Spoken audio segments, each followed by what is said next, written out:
have you kept up to date with like Boeing and their planes and like their make model? What do you know about it?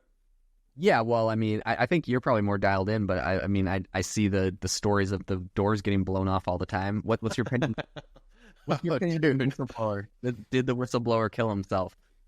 The whistleblower. So there's a story about a guy who came out and just said that, like, I've worked for Boeing for a long time, and basically it's like a bunch of monkeys working in a factory. Like, nobody's like putting parts together right, and it's all just like there's no specs and safety checks aren't checked out and whatever. And in the news, there's been a lot of problems with Boeing planes, especially one in particular called the 730. It was, what was it? It was the I know it has the word Max in it, like the 737 Max, Air Max or something. Or maybe, dude, it sounds like a Nike shoe, the Air Max 720s.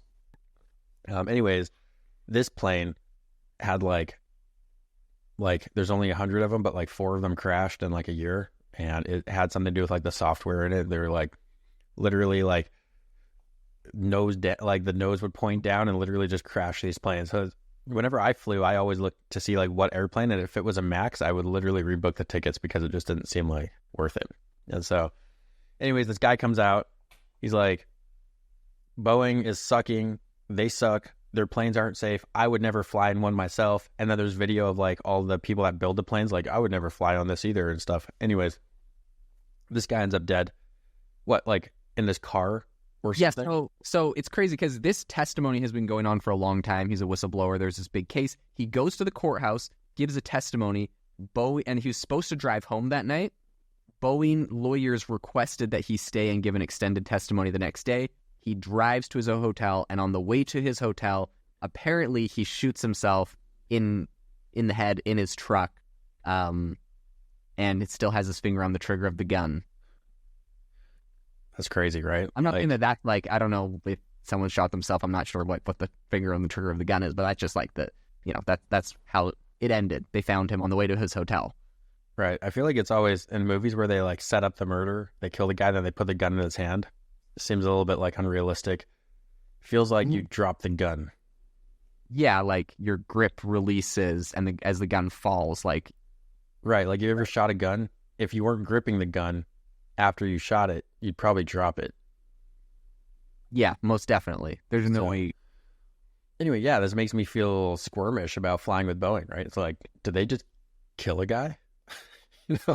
So it's kind of crazy. So here in Arizona, we have a big Boeing headquarters. I have friends that work at Boeing, and my brother-in-law is a chiropractor who has a bunch of his patients that work at Boeing. And he was telling me last week, he's like, yeah, I asked all of them, like, did the whistleblower kill himself? And they're all like, oh no, absolutely not.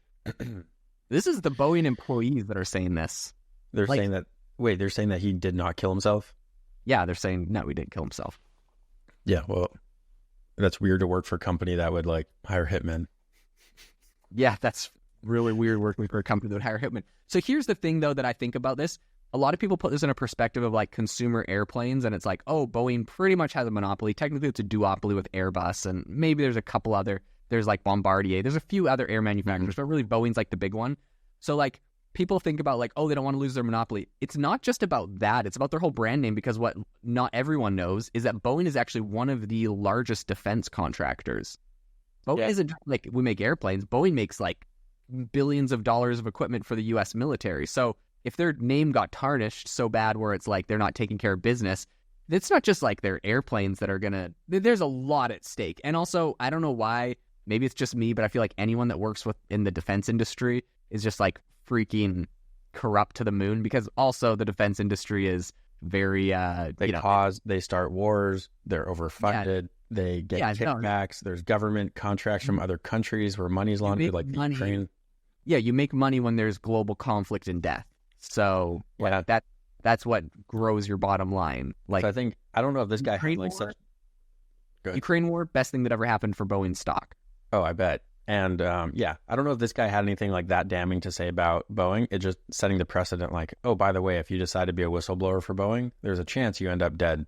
So yeah, people are going to think hard, is it worth your life to go up against Boeing? Like, that's crazy. This shit, dude, I hope they investigate it to the T.